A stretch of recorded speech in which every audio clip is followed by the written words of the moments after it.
Good afternoon, everyone.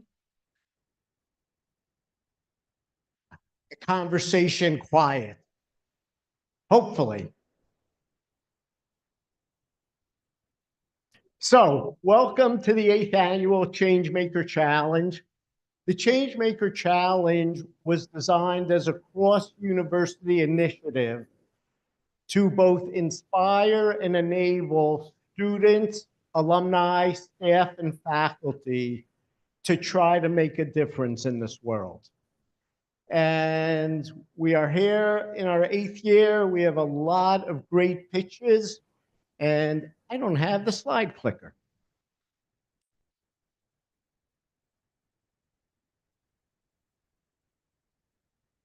So the finalists you'll see today were selected out of 47 individuals who submitted across 10 different schools within the university. And part of our focus has always to be inclusive in terms of schools, in terms of race. Over 50% of our submissions are non-Caucasian, and also in terms of gender, over half are non-male. So we continue to be able, thanks to the efforts of a lot of people, bring in a very diverse participation rate across the university. So these are our 4 undergraduate finalists that you will be hearing from, and they're going to lead off. And 4 upper track. So we have a nice variety of ideas, and again, schools represented.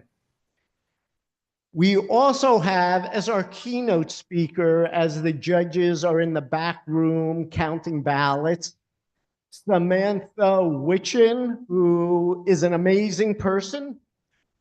And Nipe, our student worker, will be having a guided discussion with Samantha. And no matter what your interest, you'll be fascinated by her. So sit tight for that. So I mentioned this was a cross-university effort, and we do have a cross-university committee. And you could see the individuals. Let's see. Wayne Williams just had to leave. Todd Schiffling is here. Is Bryce here? Bryce was here. Okay. Bryce Forrest from the Sustainability Center and several other individuals.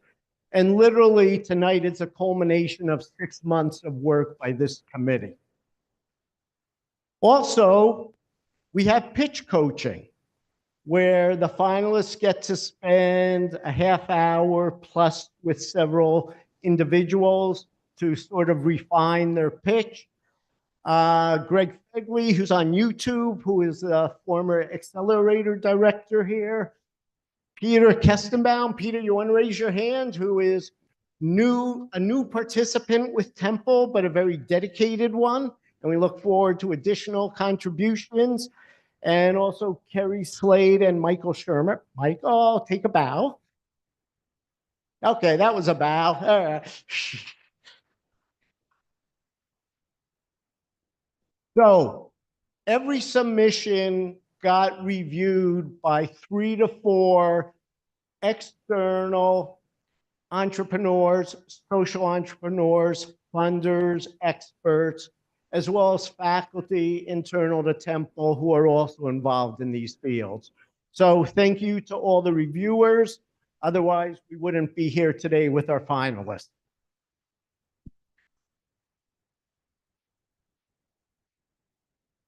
And today, to hear the 8 finalists and make the very tough decisions about who our grand prize winner is, our first place finishers, our second place, we have a panel of 3 distinguished individuals.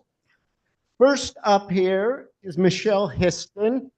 Now, she is executive director of the M. Night Shyamalan Foundation, but as background, she was director of innovation at IBX.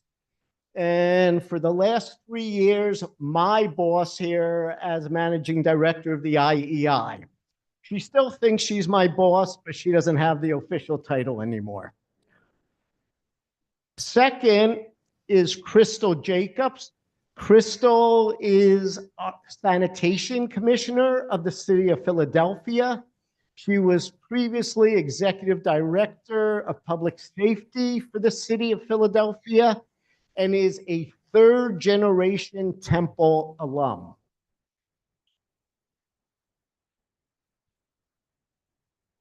And our third judge is Richard Rogers. And Richard has quite a background. I grew up in marketing. I didn't know that you could be both a lawyer and an expert marketer at the same time. To me, they're sort of contradictory in terms, unless you're a corrupt lawyer, and that gets very creative. But in addition to teaching in the marketing department, Richard has started 4 companies. He's been CEO, he's been CMO, he's a marketing expert. And your current firm is Startup Tech Law? Startup Tech Law. So he's a good person to know. One of the things that you have the opportunity to do is to vote for the idea that you think is best, which is the People's Choice Award. The winner of the People's Choice Award, and there's one winner across all 8 finalists, wins $500. So you will see this flash throughout the presentations today. Scan it, log in, and then towards the end of the 8th presentation, you could vote for your favorite. Unless your son or daughter or something's presenting, then you could vote for them right away. And with that, we are going to get started. So first up in the undergraduate track is Cafe Sparrow from Robert Sparrow, who I will say is presenting as a freshman.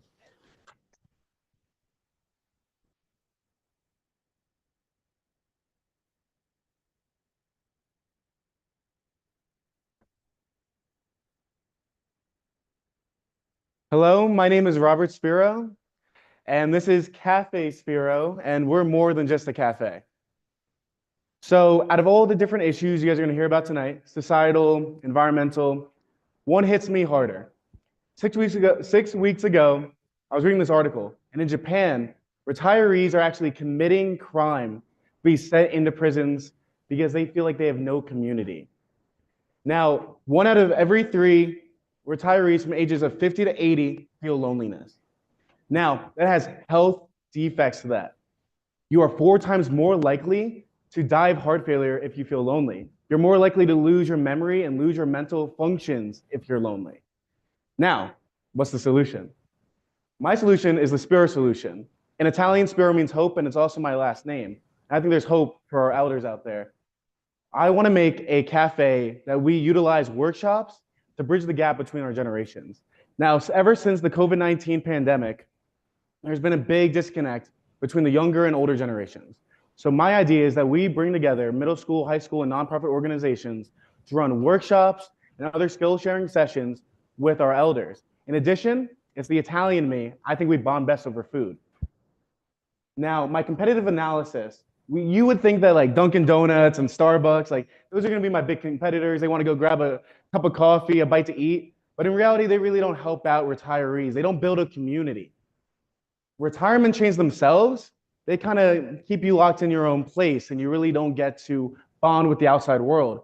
Ever since social media started popping off, I know my parents don't really know how to use social media. So they're kind of disconnected of what the youth think.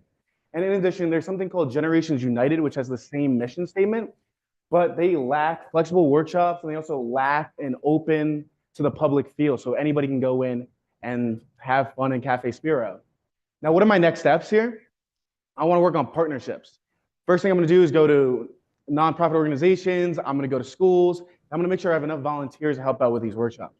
Secondarily, I want to go to retirement homes and see if we can be the spot for their next event. See if we can help maybe do a pottery class, do a yoga class. In addition, I want to do a test run. I want to either go to these retirement homes and offer these workshops with our coffee, with our pastries, or I want to see if I can rent out the bottom of a hotel, see if we can run our own mini Cafe Spiro. We're also going to do this with grants for our fundraising. Thank you guys for listening. That was Cafe Spiro.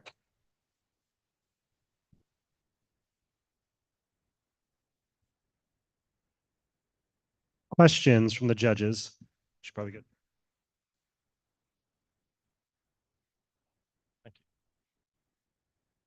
Testing. It works. Great presentation, by the way, and happy birthday. Thank you. Thank you. So, quick question.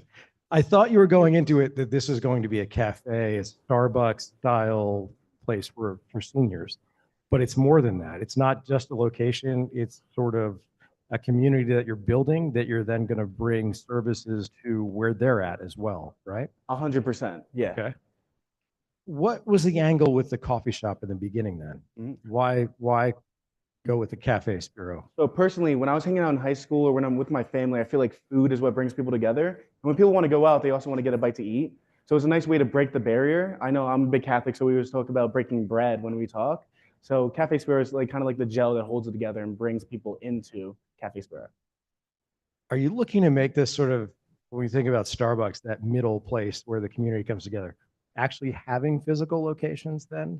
Yeah. That will be only for seniors or senior, centric? The goal is that retirees will be the big like portion that come in, but hopefully it's open to the public. So for example, if like the high school volunteers like graduate, they've built a bond with the senior community and they want to keep going back so they can keep giving back. Got it. Okay, so the big question is, how do you make money? How do we make money? So we're going to do it off our workshop. So we might have paid instructors, but other than that, our volunteers won't cost us any money. Hopefully we'll be making money back from the cafe itself. Got it. All right, thank you. Thank you, judges.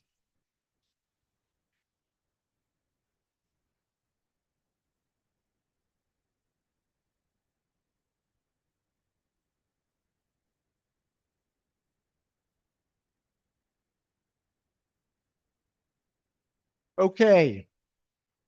And who has the clicker? Thank you. So next up is Rashmi Thapa with Empower Ed.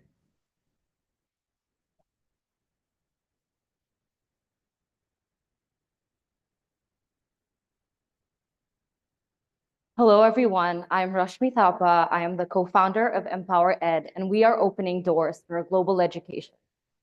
When international students apply to universities in the US, they're faced with a long checklist like this, which is complex, which is very hard to go through.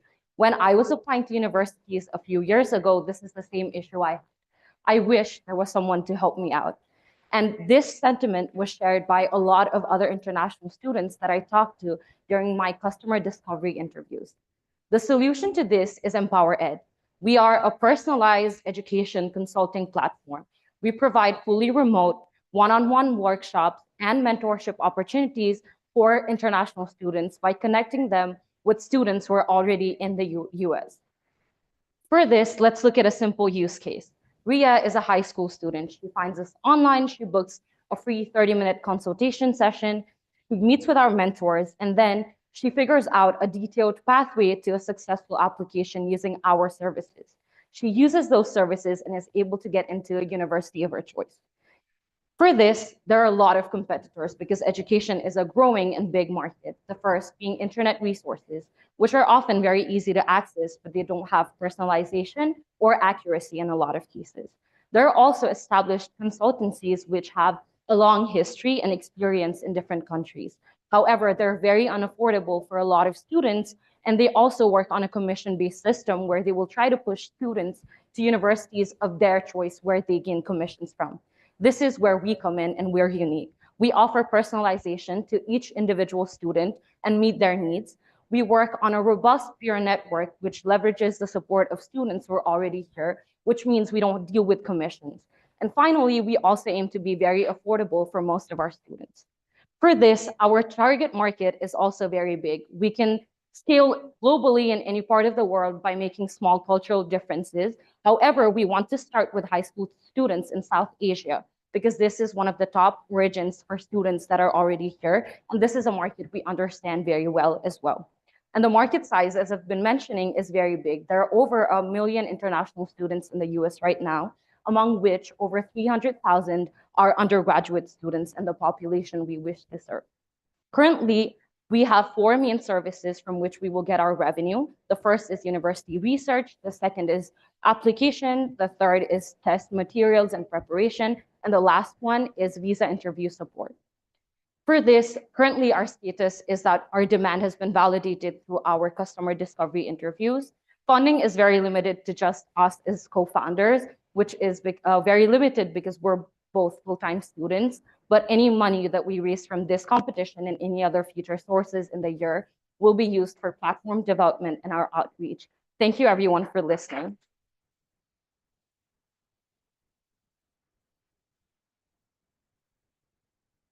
From the judges?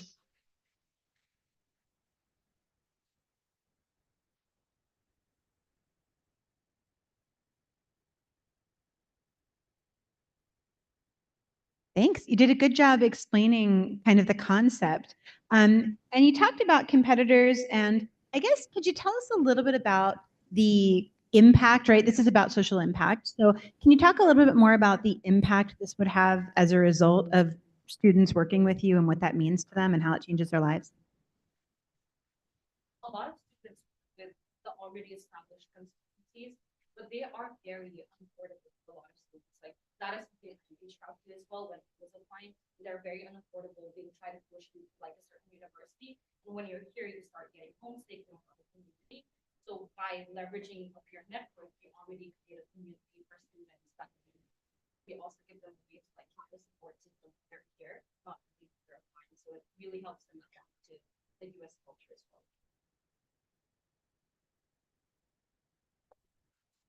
Thank you.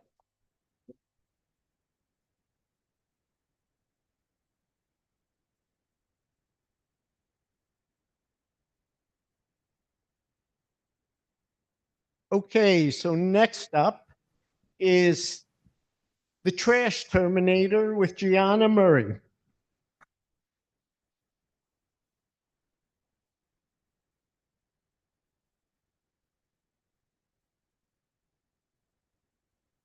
Everyone, welcome out. I wanted to thank you for coming and formally introduce myself. My name is Gianna Murray. I'm a software engineer at the function of business.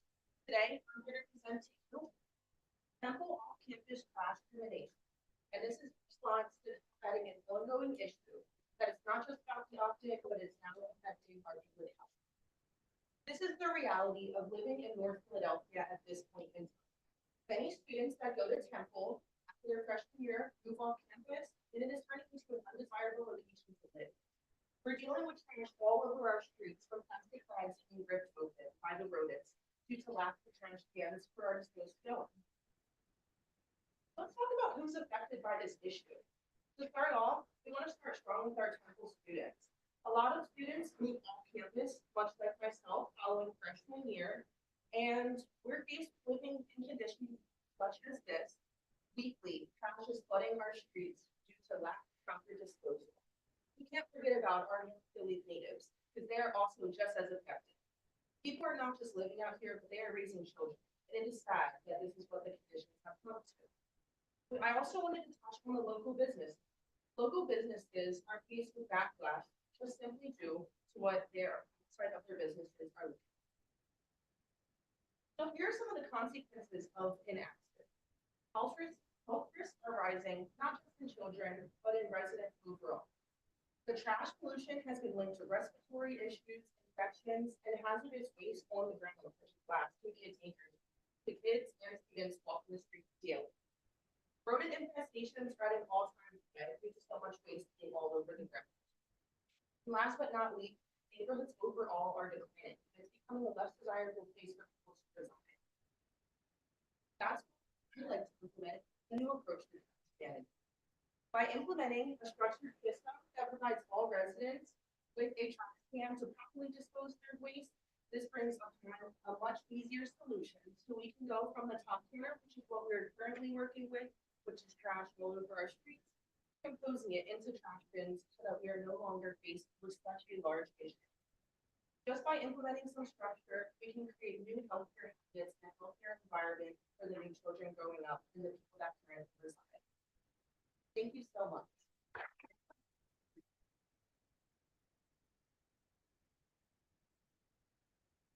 Gianna, thank you for that presentation. And obviously it's something near and dear to my heart. So how do you think you will approach the different audiences in the community? Because you obviously have the residents who are long-term, and then you have students who are a little bit more transient. But how do you think you will introduce your trash can system to those two separate audiences? Think that it comes from sponsorship or something about the implementation of the trash cans, just so that they're being used. The big issue and the reason that they're lacking is because at times when they get stolen, just taken away. So if everybody was provided with one, I think that would help for not only the natives, but the students as well, to just build healthier habits and that's it. Thank you.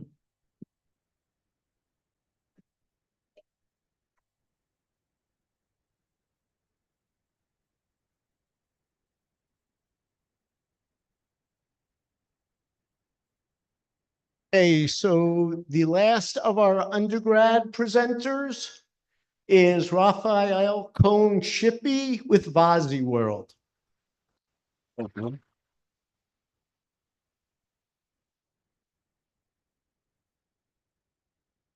Hi, everyone. Thank you for coming. My name is Raphael, and I'm here to present Vazi World.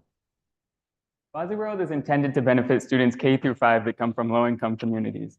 It's an online game world that is used as a supplemental education tool with AI-driven conversations. These conversations engage students on a wide variety of topics that encourage critical thinking, thoughtful responses, and can spark curiosity. What sets this game apart is its unique combination of entertainment, social interaction, education, and dynamic conversation. So as we all know, the cycle of poverty is a massive issue, and education is proven to be one of the most important determinants of poverty. Through my studies in sociology, I have come to believe that education is the most important root cause of the majority of problems that we face today. Because of this, I'm very passionate about being part of the solution. Research suggests that parental education is a significant predictor of child achievement and intellectual outcomes. Students with highly educated parents get to grow up in an environment that supports intellectual growth and curiosity. They get exposed to conversations that organically develop their critical thinking and communication skills. This puts low-income children at a disadvantage from the beginning and continues the cycle of poverty. That's why I'm so passionate about Vazi World. In Vazi World, users can connect with friends, converse with NPCs, and navigate missions. The NPCs use AI to create unique follow-up questions based on user responses. The AI can discuss topics, give prompts, or ask for help with a problem. Users can learn from their peers' conversations, and they can work together to complete joint missions. Low-income students will now be able to be immersed in conversations that parallel the experiences of their wealthier peers. The current status quo is educational programs and games. Programs like after school and tutoring are very important, but there's simply not enough funding or manpower to support all the students that need help. In terms of games like ABC Mouse and Khan Academy Kids, they're usually focused to a slightly younger audience, and they're not quite as engaging as open world games can be. The key differentiator for Vazi World is its creative, dynamic conversation. This innovation will help develop some of the key skills we discussed earlier. This will lead to more success in school and subsequently in careers, thus beginning to break the cycle of poverty in these communities. The game will be profitable through subscriptions from schools and after-school programs, as well as some limited in-app purchases. With the subscription, teachers will be able to set up classrooms where they can give specific prompts to their students, and they can set up class competitions. If the game is successful, we will look to grow revenue through sponsorship and company advertising. There will be plenty of challenges to address along the way, such as determining AI's capacity for the game and children's internet access, and we'll deal with this and so much more through extensive research, customer interviews, and consulting of experts. I do believe the game has the potential to expand globally, as low-income communities that need help with education obviously exist all over the world and can benefit from Vazi World. Thank you.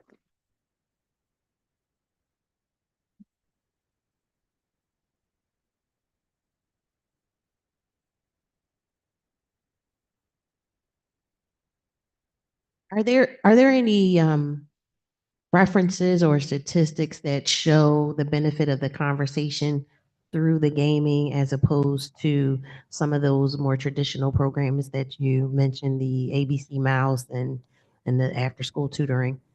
You're saying benefits of a conversational based game versus those? Well, to be honest with you, I did a little bit of research and I couldn't find a lot of games that were conversation based. So obviously there aren't any statistics to base it off of, but it's proven, as discussed before, that parental education and like what kids are exposed to in their homes are very important factors in determining their future success. Thanks. All right. Thank you. One more question, Raphael. So you talked about this being subscription-based and something that schools would use. Have you thought yet about how students might access this out of school time when that's when a lot of like learning lags over summers and things like Right. that? Have you gotten that far yet? Well, a lot of after school programs also have summer programs, so ideally they would be in that, but obviously not all students go to that. Internet access is an issue, but if kids do have an at-home computer or even a mobile phone, ideally they would be able to download the app and just play by themselves, or play within the world from home. Yeah. Thank you.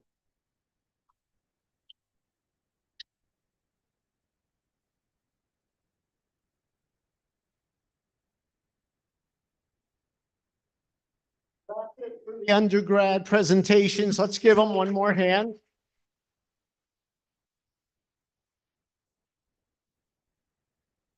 And just a reminder, when you fall in love with a presentation and idea, vote for it as your crowd favorite. Yes. All one. Okay. So on to the upper track. And first up is Amalor with Verlencia Tyson.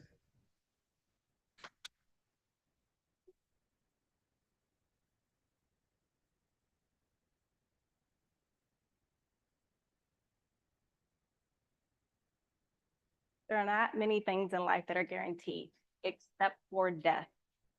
On average, a funeral costs $9,000 in the United States. More than half of Americans have less than $1,000 in their savings and do not have life insurance. So on one of the hardest days of their lives, they're going to be faced with the fact of being pushed into overwhelming debt to be able to honor the lives of the ones they've lost. And that's just simply unacceptable. My name is Valencia Tyson, and I'm the founder of Amalor, a digital platform that's simplifying the end of life process. We're helping families make these final decisions by allowing for them to store and manage their documents, automate document preparation, manage their insurance claims, as well as leverage a secure notification system.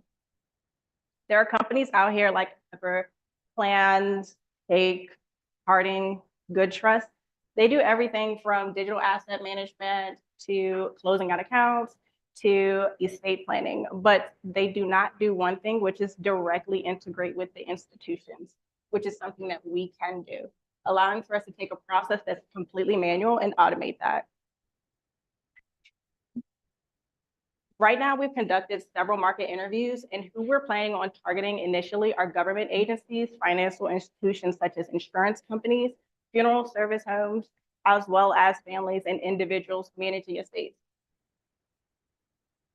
In a market that is scaling and growing at 5.2% year over year and valued at $22 billion, there is room for opportunity and innovation.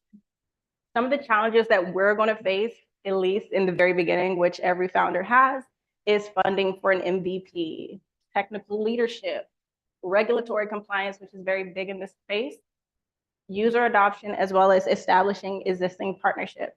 But we can do it. I know we can. Now, in the process of us getting our beta, the things that we're going to measure success on will be on adoption rates, time and cost savings, as well as customer satisfaction scores, which is technically NPS. At Amalor, we're not just simplifying the end of life process, we're redefining it. If you guys have any questions, I'll be available at the end. Thank you so much for your time.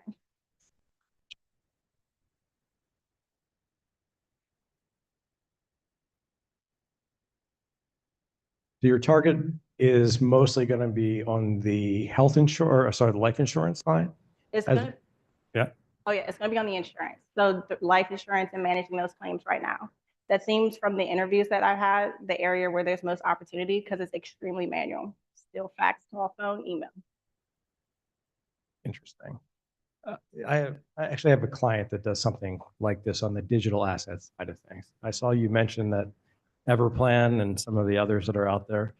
How much of yours goes into the digital side of it as well? Are you sort of a whole 360 holistic solution, or? So I would love to be a holistic solution, but we need to find an entry point. So in terms of the entry point, the area or the biggest area of opportunity is with the insurance. Right now, that is still very manual from the funeral service homes directly into insurance companies. They still got to pick up the phone.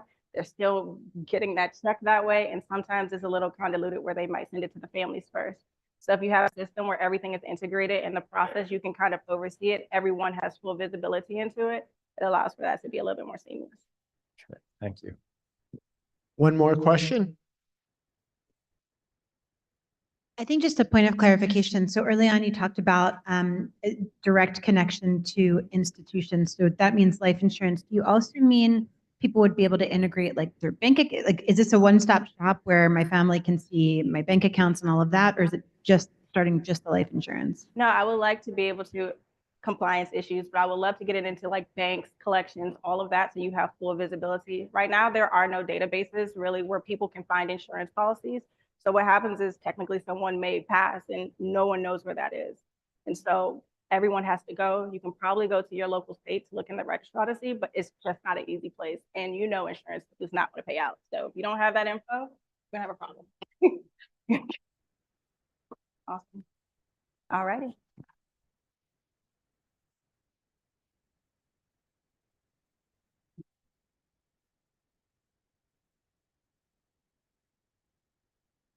Okay, next up is Philly Global Explorers Summer Immersion Camp with Kim Seiko.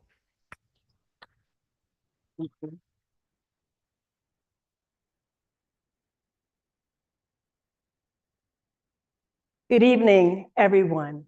I'm Kim Seiko, and I'm here to present Philly Global Explorers, an exciting one-week immersion summer camp designed to inspire and encourage and empower 8th grade Philadelphia students of color to pursue study abroad. I was transformed by my study abroad experience, but despite strong efforts by global educators, sadly, students of color are still underrepresented in US study abroad programs. This disparity limits exposure to diverse cultures, global perspectives, and all the invaluable experiences that come with international education. Philly Global Explorers seek to bridge this gap by ensuring that every student, regardless of their background, can explore the world and broaden their horizons while in Philadelphia without leaving the city. Philly Global Explorers is a one-week immersive experience that will take place right here in Philadelphia. This camp will provide 8th grade students with a taste of what studying abroad can offer through a series of engaging activities, workshops, and cultural exchanges. Here's the plan. Using Italy as an example, students will learn basic Italian language and talk with peers and native speakers to help students build their communication skills and confidence. Students will work closely with Italian ambassadors, offering insights into the Italian culture and hands-on activities such as cooking classes that will bring Italy to life. Guest speakers will come, such as former study abroad participants and professionals will share their experiences and inspire students to think globally. And students will explore how the impact of Italian culture has on Philadelphia, as well as do activities like trips to the Italian market that will both highlight Philadelphia global connections. Students who participate in Philly Global Explorers will be inspired to study abroad. They will have an idea on how Philadelphia interacts with the world. This camp will also impact families, schools, and businesses. Although the World's Fair Council of Philadelphia and other summer programs have a focus, none compares to Philly Global Explorers, which differentiates itself by focusing specifically on study abroad for students of color and highlight Philadelphia's connections to the world. On the funding side, I will seek help from organizations like the Pennsylvania Council for International Education and Global Philadelphia Association. On the recruiting side, we will work closely with Philadelphia schools and create fun promotional materials to engage students and their families. This idea grew out of my international study abroad experience, I seek to have this opportunity for other students of color. On behalf of the 8th graders in Philadelphia, thank you for your time and support.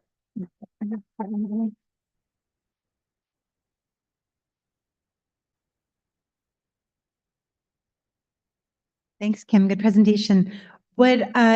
So it sounds like you're seeking funding for the camp. Does that mean that it would be free for campers or Yes. subsidized? Okay, free for campers. Got it. All right. Do you, I love this idea, by the way. Do Yeah. you have a tie-in to the universities? Since we're here at Temple, we have Yes, I would international love to programs and Get a pilot here at Temple. In the Florida, that'd be nice. having the students here mentor also the high school students. Interesting idea. So how does this get funded? What's your idea for that? I haven't thought that far because this is an idea that I have, but that will be one of the things I would kind of do more research on. Definitely the maybe the Pennsylvania Council for International Education. I know they do a lot of grants for schools, so perhaps maybe I can do a partnership with a school and kind of call it that way. And then definitely Global Philadelphia Association do a lot of connecting, I think, with Philadelphia being a global city to hopefully they can offer some support. Yeah. Thank you. Thank you.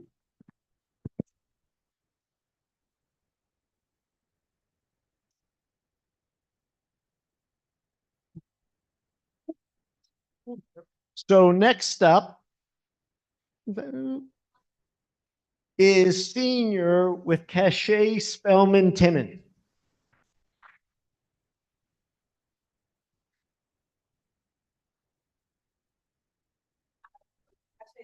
Timmons, founder of Senior, or Sex Education for Nurturing Intimacy and Older Relationships.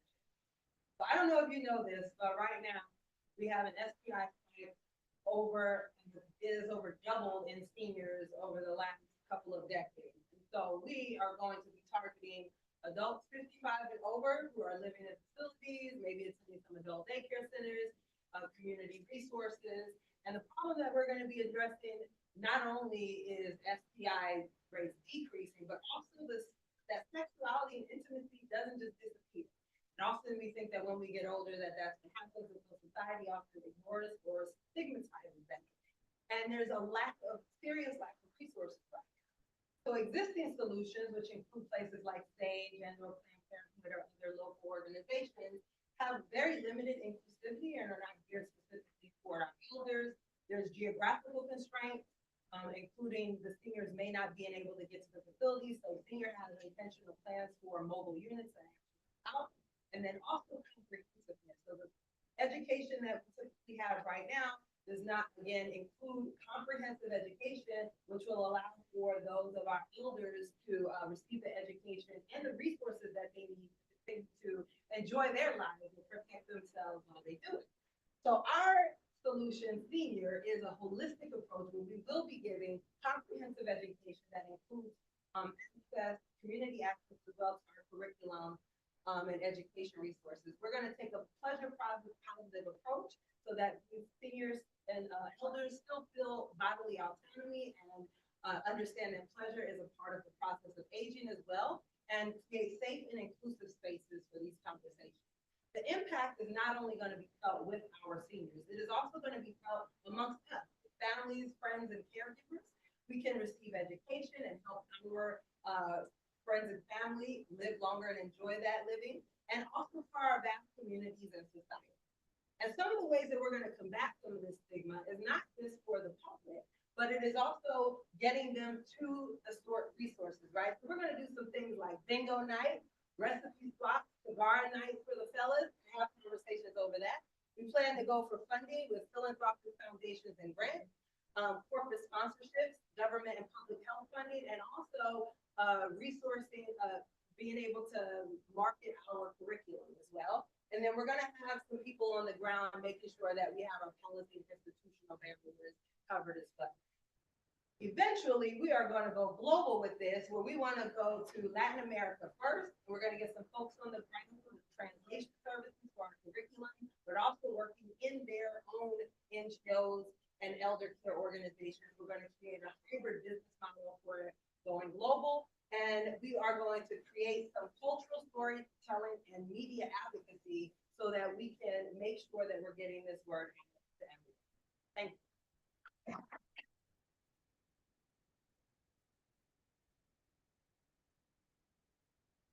Judges. What? No, that's, you go first. Good. Oh, good. So maybe with Cafe Spiro, you could have a tie-in with. Hey, no. It'll be a fun cafe. Latin America. What's the decision there? Why go there first?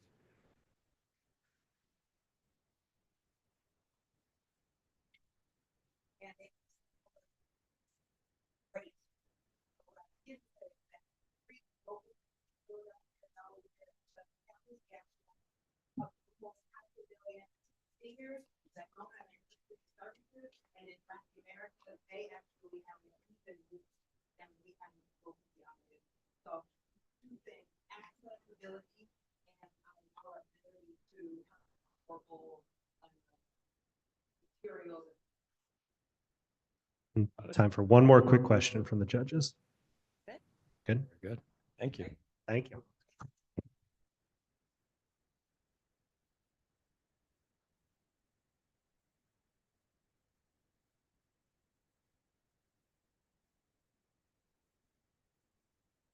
We cover everything here. All right. So next up is our final upper track contestant. Woke up very ill today, but he is dedicated to his idea and his cause and having an impact. So remotely, I'd like to introduce Victor Diaz.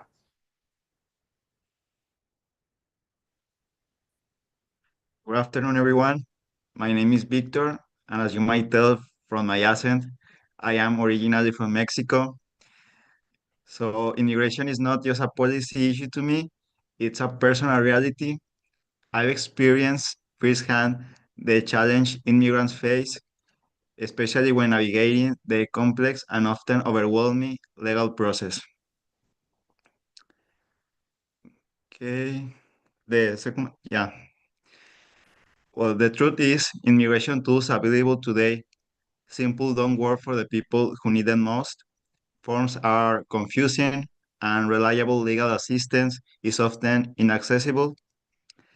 This gap leaves millions of immigrants vulnerable to misinformation, missed opportunities, and in some cases, severe legal consequence. But innovation needs support. We are seeking partnership with these organizations. Next one, please. Okay, the solution. That's where my project comes in. We are developing an innovative digital platform designed to simplify the immigration process. Our solution provides user-friendly tools to help immigrants understand their rights, access reliable legal guidance, and track their case progress.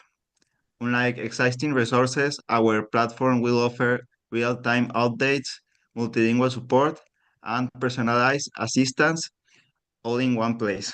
Next one, please.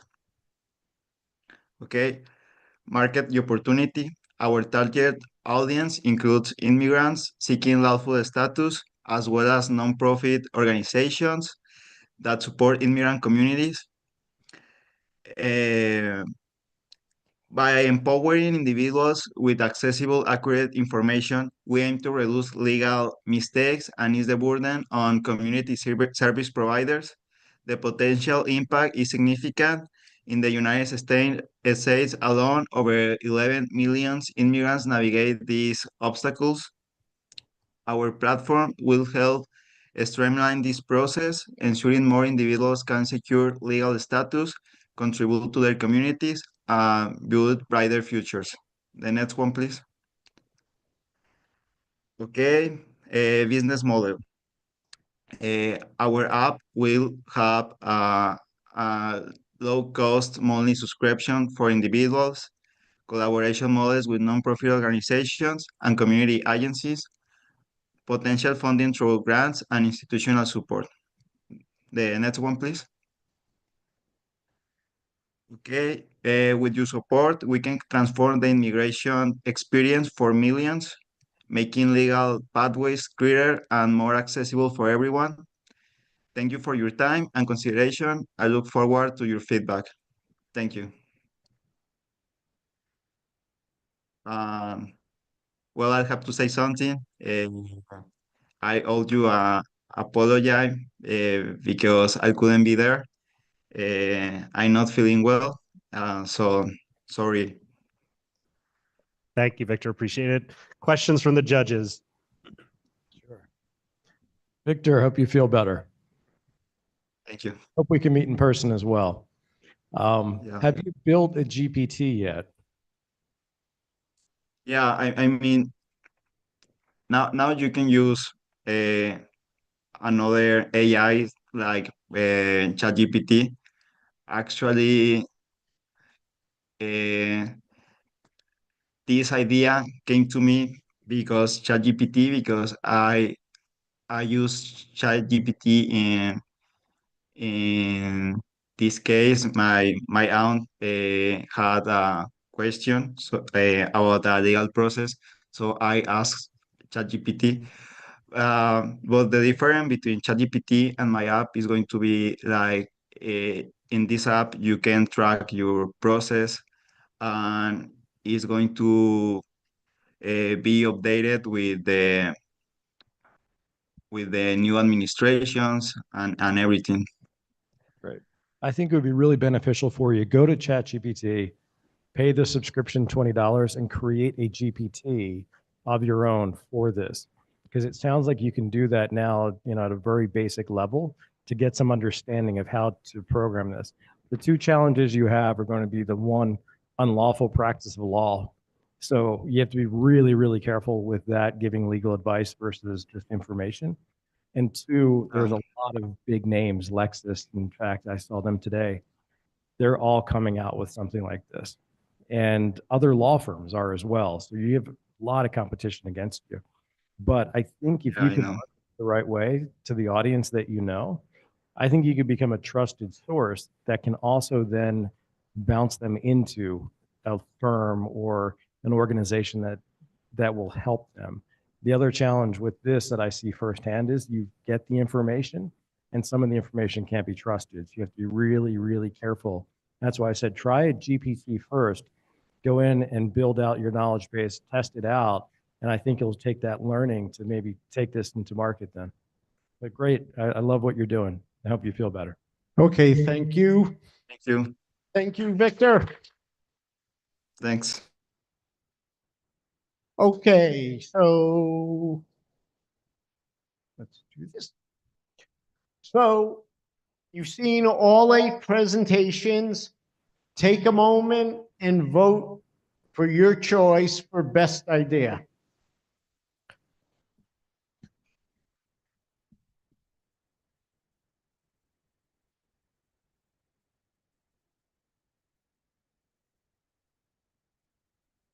Look how diligent everyone is.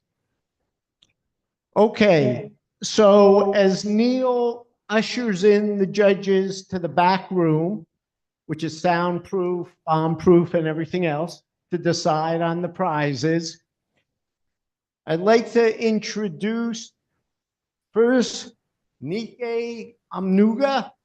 How'd I do? All right.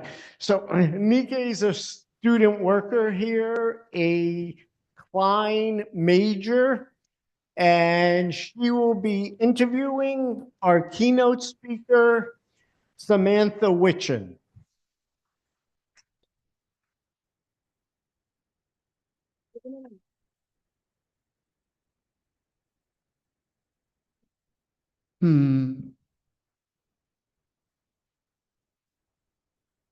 Chuck.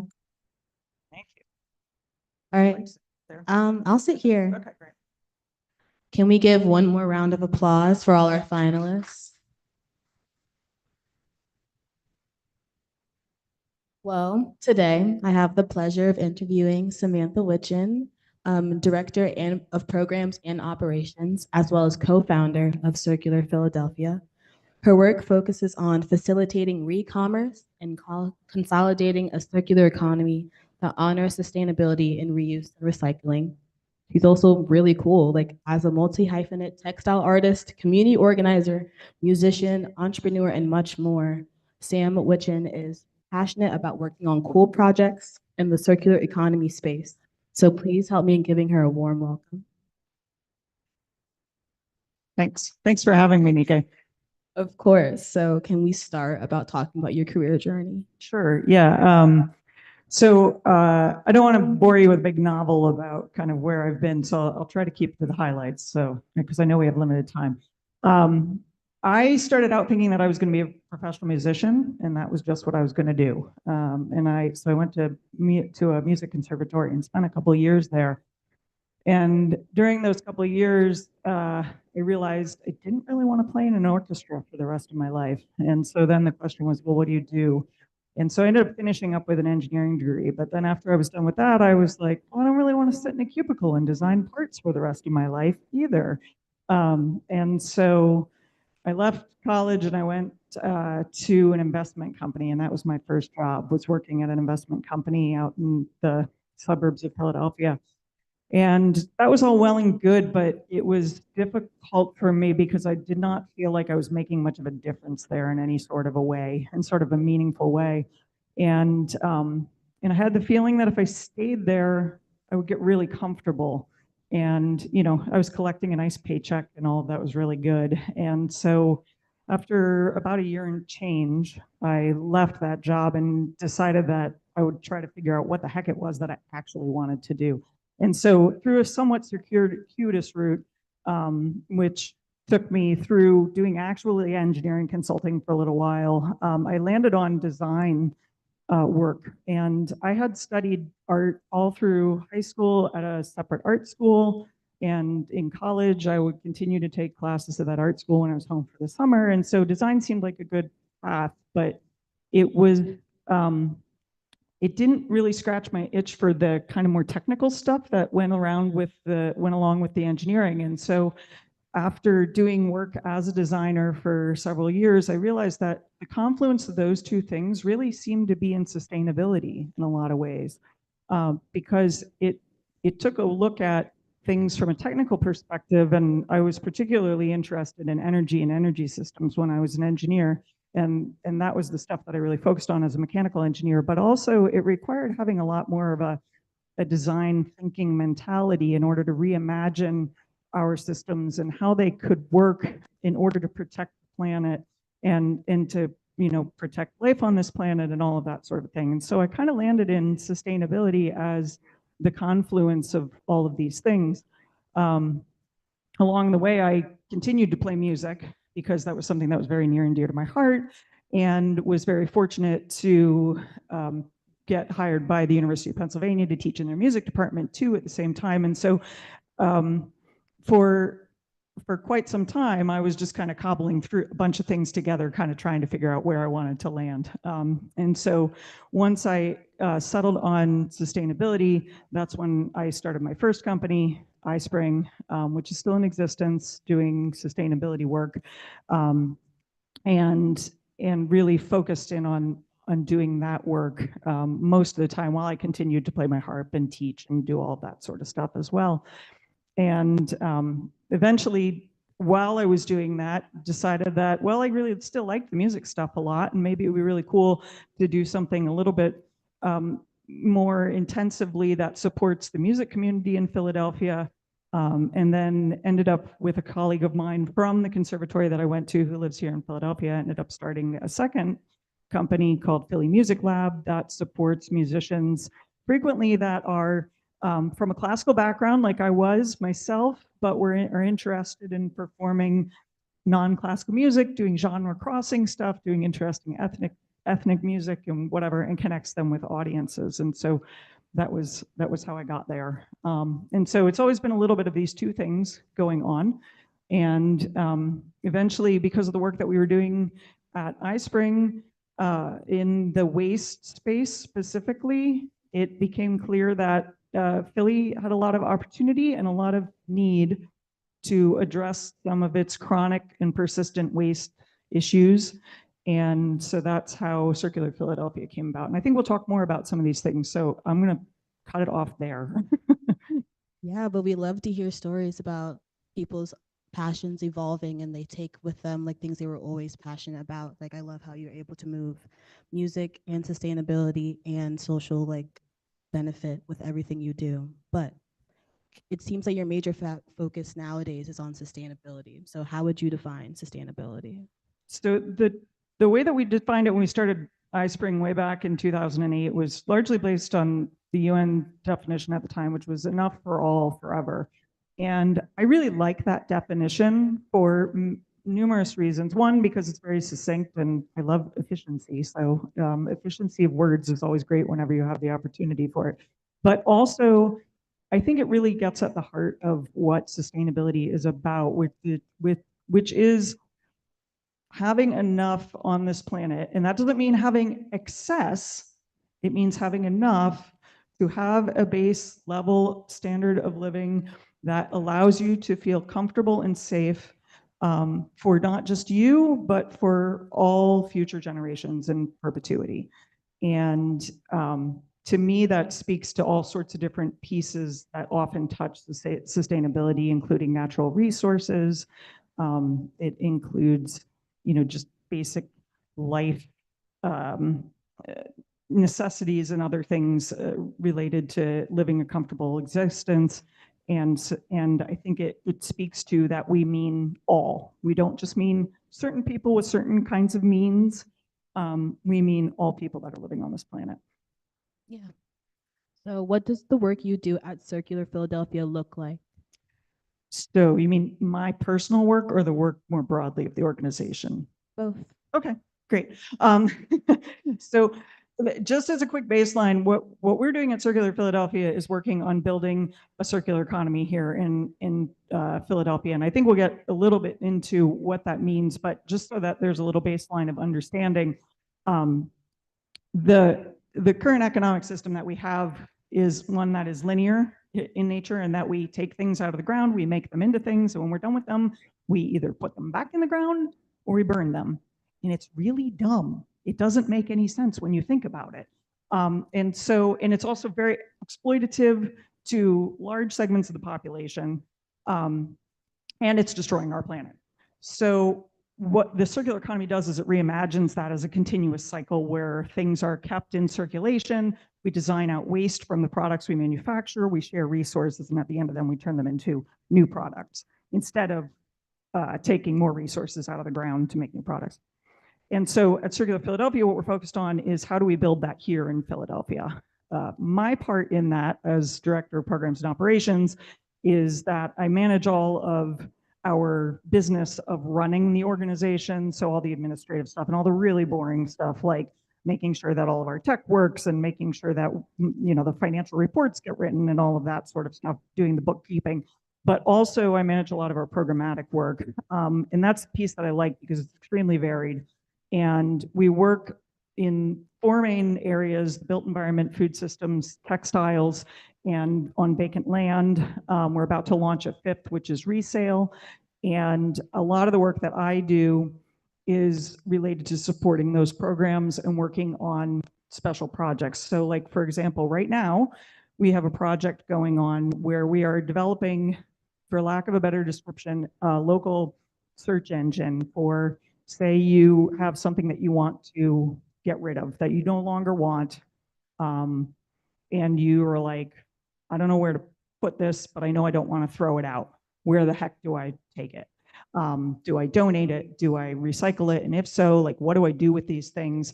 There's nowhere to go right now that you can find all that information concisely in one place. And so we are building a tool that will be online that you can go and find that information. And then on the front end, if you're trying to look for something source something that is secondhand, that is made by businesses that prioritize waste minimization and all of that sort of stuff, you'll be able to go on that same search engine and find those places. So we have a number of these like special projects like that I get to work on, which I really like because it varies my day a whole lot. And that one is more of a tech project, and I like that piece of it too. Cool. Well, I'm loving this like emerging motif of evolving, like moving with what the city needs, but thinking of Philadelphia and the work it's called you to do. Where do you see the work you currently do evolving into in the future? It's a really good question because I've actually been thinking about this a lot lately, especially with the current federal administration that we have at the moment. And what does that mean for cities and the work that we will need to kind of double down on here in cities? And I think the short answer at the moment is I'm not totally certain exactly what it's going to look like.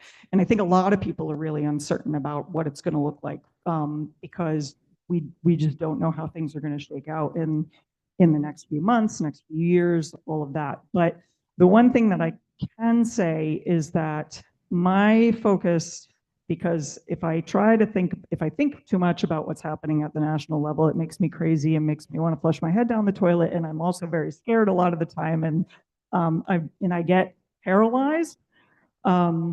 Is that I am trying to double down on what is within my control and how can I support my community. And my community, has a really small ring, which is, your family and maybe your immediate neighbors and all that sort of thing. And then there's a bigger ring, which is, potentially your next group of colleagues and friends and all of that. And then there's a larger ring, which is, your city. And so I think from my perspective, for the next, I don't know, 6 months, a year, maybe in the next 4 years, I am planned to be fairly focused on what are the needs that we have here in Philadelphia.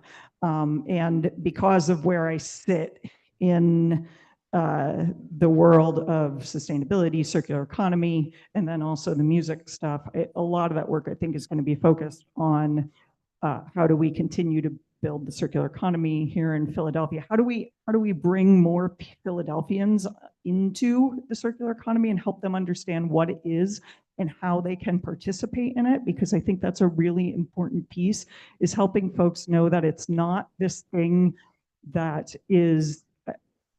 has kind of the stigma of like, oh, well, this is just a whole bunch of, elites coming up with this new term for what is essentially just rebranded sustainability or rebranded environmentalism or something like that. But that it's an economic system that everyone has a role to play. And I think it's really important for people to understand that in Philadelphia and to know that they are empowered to participate in this system. So this is all a very long-winded way to say that, like, I'm not really certain, but I know that my focus is going to be on what can I do here in Philadelphia. For sure. I think sustainability holds the space for like what mutable needs have to be met for a city like Philadelphia. But speaking of that terminology, there's a lot of terminology used to communicate in your work, and these definitions may not be clear to everyone. So how would you define re-commerce, and how would you define circular economy? Sure. So I already talked a little bit about circular economy and that it is reimagining that current linear system that we have as a continuous loop where we design out waste, we keep materials in circulation, and then we share resources, and then at the end of their useful life, use them for the next design process. But as far as re-commerce is concerned, re-commerce is just a part of that. So re-commerce is the piece that's that keeping materials in circulation part of it, and that re-commerce is everything from buying stuff at the secondhand vintage shop to keeping things in good repair so that they can be resold, and also being able to have the systems and the infrastructure in place to get items back to manufacturers so that they can be refurbished, can be repaired, can be kept in circulation. And so that all falls under that banner of re-commerce. Super cool. Just learned that. I just did a quilting collective where we learned about collaging and like reusing and secondhand materials. And I feel like that's a very Philadelphia thing to reuse. Definitely.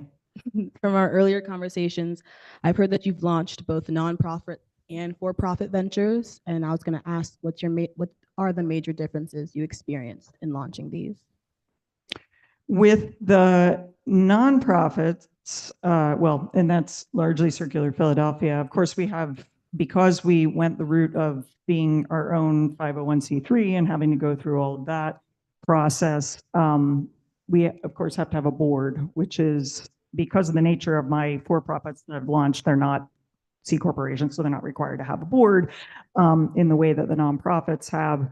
And so, that's been one of the major differences for the nonprofits, and there's a lot more administrative headache in some ways, but also there's a lot of really great stuff that comes with having a board and helping make decisions, and having people with really great expertise in particular areas being able to advise you and help you do the work that you're doing. But that's been kind of, one of the major differences. The other major difference is obviously, how do you get your revenue to keep the organization going? And, so when we looked at Circular Philadelphia, it was pretty clear to us that we were going to be a nonprofit as opposed to the other ventures that I have, which are for-profit entities, because of the fact that we knew we'd be having components that were related to policy advocacy and education and outreach. And a lot of those things were things that seemed to fit more squarely with being a nonprofit organization. When we launched Philly Music Lab, we had a conversation as to whether it made sense to be a for-profit or a nonprofit with that organization. And we really weighed the pros and cons of going both ways, and ultimately decided that it made more sense for us to go the for-profit route. It was, again, less administrative headache to set up the organization to begin with and just kind of get it going. And so that's how we landed there. I will say, when we started Circular Philadelphia, we started it as a fiscally sponsored project. And so that's a little bit of a different way to go while you're waiting to get your 501c3 and all that. But this is not super exciting in the weeds stuff. So.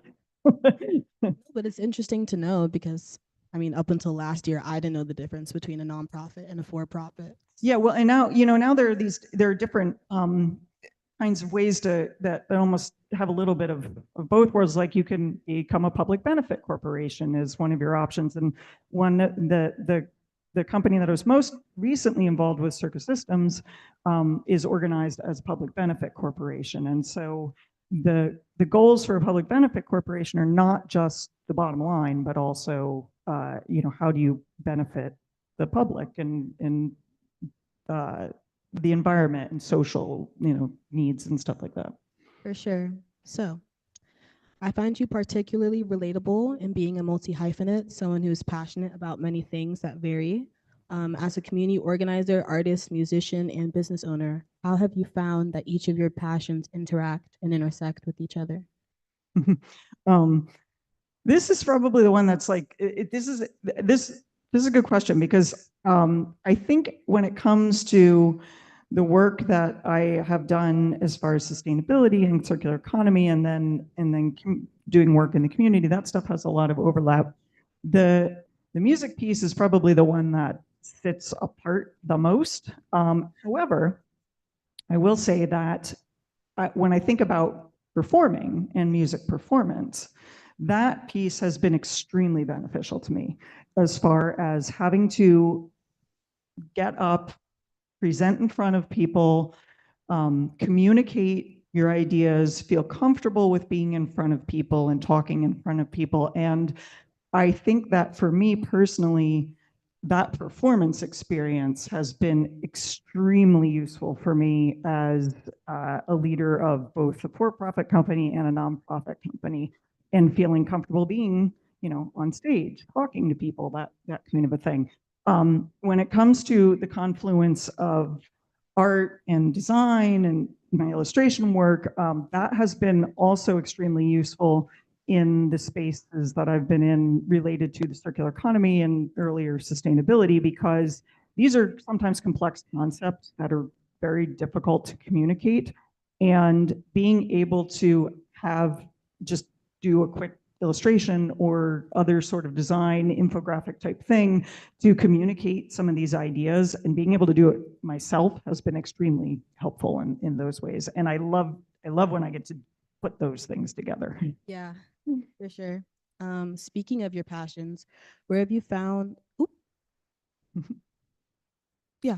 Speaking of your passions, where have you found intersections between art, community organizing, and entrepreneurship, and the other things you pursue and put valuable time in? Yeah, so I mean, I think that speaks a little bit to what we were just talking about, where I do think being able to do the design work and the illustration and all that has been very helpful. But also in the work that I do at Circular Philadelphia, I'm the chair of our textiles working group, which is we have working groups for all of those four main areas that I talked about before: the built environment, food systems, textiles, and vacant land. And I am myself an at-home sewist, so I sew a lot of my own clothes. I made this shirt. And so for me, that overlap has also been kind of a cool thing, is to be able to then take what I personally have been trying to do, which is not participate in the whole fast fashion system, and find ways to, you know, reduce my waste when I am sewing and creating clothes and all of that. And so it's been cool to work on the textiles working group, where we are trying to do those sorts of things, but at a much bigger scale, right? So like, I really enjoy being able to take that little bit that's for me personally, and then figure out how we make that bigger, and how we help others do the same thing. Awesome. So for our last question, for all of those in the audience interested in getting involved in sustainability and other social impact initiatives, what do you recommend that they do? How do they get started? Over the years, I've had a lot of people ask me about this sort of thing, especially people trying to make career changes, people that are just, they've come from one place and they're like, well, how do I get into this other place? And a lot of times people will say, what are the certifications I need to get? Or especially with students who are in college, they're like, should I study something in particular or whatever? And the biggest thing that I often, and I think people get paralyzed, right? Because they're like, I want to do this thing. I'm really excited about doing this thing, but I don't know where to start, and I don't necessarily feel confident that I have the background to do it. And what I always say to them is just start somewhere. So often what that is finding an organization that you're really excited about, and volunteer with them. If there's a particular aspect of social impact that you're interested in, if it's something related to food, find those organizations that are working on food stuff. If it's stuff related to energy, find those organizations. If it's buildings, if it's textiles, if it's whatever, find those organizations and go to them and say, look, I'm really interested in helping out.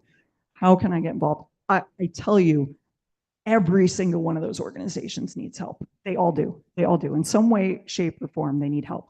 And what that'll do is it allows you to, first of all, learn more about that particular piece of social impact that you're interested in, but also it allows you to start making those connections that you're going to need, and get into that space and figure out how it works and what does the landscape look like. And it may be that something comes directly from that volunteering, or, you know, however you got involved, but more likely it's that it's going to put you on the path, headed in the right direction to make those connections, make that network, build that network, and find something that comes down the line. So what I always say to people is just do something. Just do something. Period. All right. Thank you.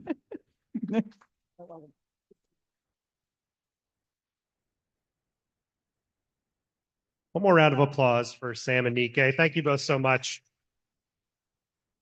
If we could have the finalists make their way back to the green room, that would be great.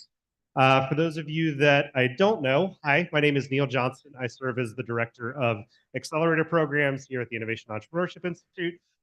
Because we are gluttons for punishment, we are finishing up this one and we are rolling right into our next pitch competition. So the Be Your Own Boss Bowl, which was started over 25 years ago, is our kind of preeminent business plan competition. Our first workshop is actually tomorrow evening.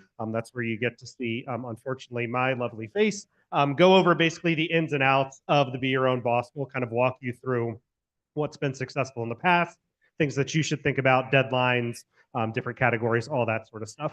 The submission portal is also live, so you are welcome to take a look and see if you have any questions and bring those tomorrow. But yes, would love to see folks submit. As a reminder, this is open to any member of the Temple community, so current student, faculty, staff, or alum. Would love to have you all join. Also, a shameless plug for our sibling institution, the School of Sport Tourism and Hospitality Management. is hosting an event on Friday right here. One of our very own Heather Cater. Heather, are you still here or did you take off? Heather was here, but she'll be one of the panelists giving the panelists will be giving a really interesting talk. So please feel free to sign up. Again, it'll be right back here Friday at noon. I think that is it. I think I'm now going to turn it over to Alan to chat about our new program that we're starting this year, our entrepreneur in residence, whose name is Sylvester Mobley. Yeah, so for those of you who aren't familiar, we do have an entrepreneur in residence this year. It's Sylvester Mobley. Sylvester has worked successfully in technology companies.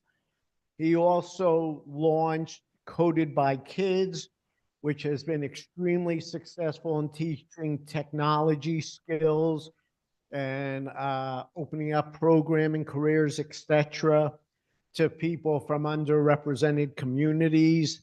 It is now called Coded By and is being run by his wife Danae Mobley.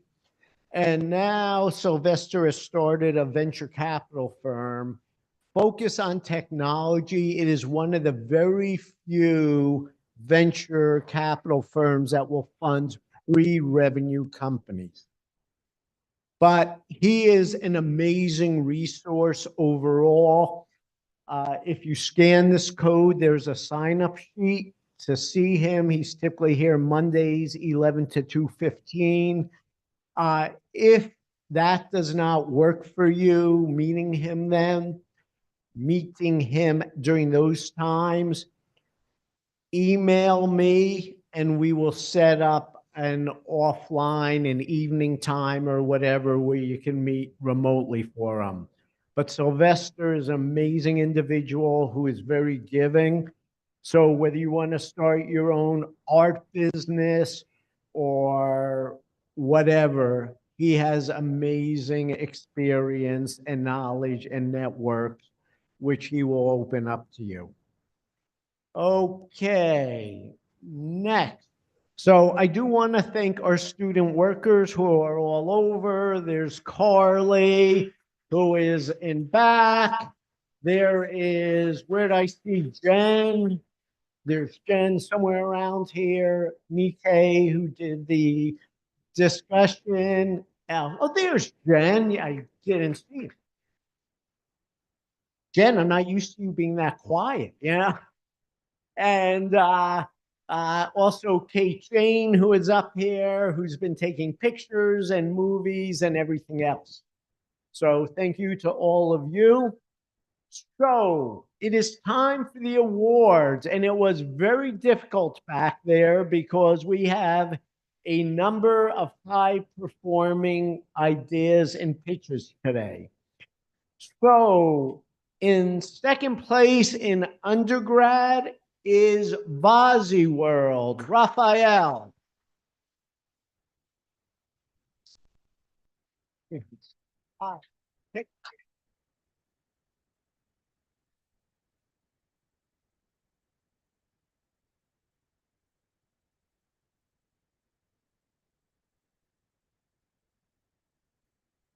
And second place in the upper track is Senior with Cachet.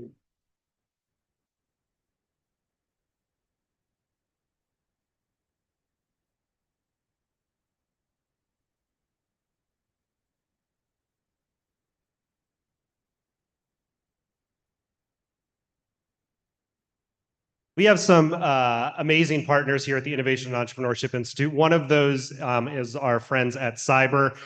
They are over on the 7th floor of Alter Hall. I'm not going to put Amy on the spot if she doesn't want to speak, but she is making her way up here. She can hand out the certificate, but they do awesome, awesome work. And one of the things that they do to partner with us is to help offer a sponsored award for the Global Innovation Award. Do you want to say it? Okay, okay.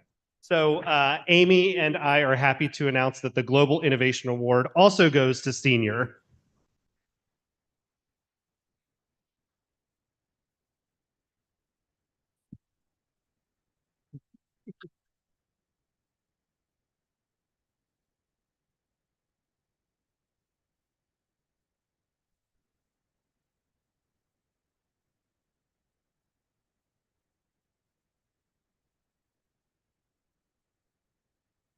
So first place in the undergrad track is Rashmi and Empower Ed.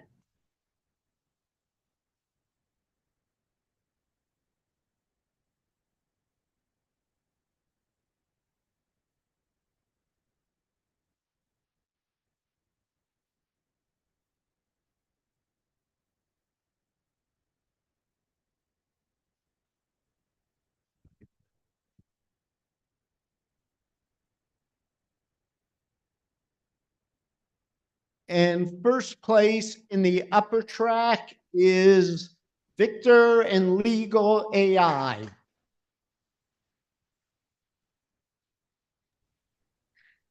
Victor, are you there? Yeah, Vic? I'm here. Thank you so much. We'll get you your certificate later this week. Thank you, Victor. Yeah, thank you so much.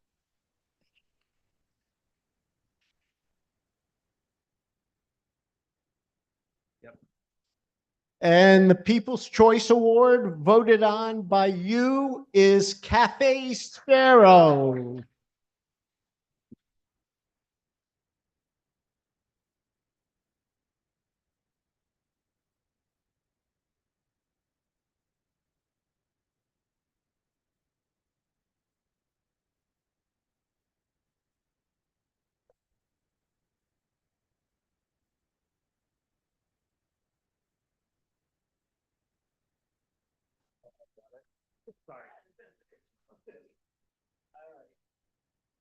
And the grand prize winner is Victor and Legal AI.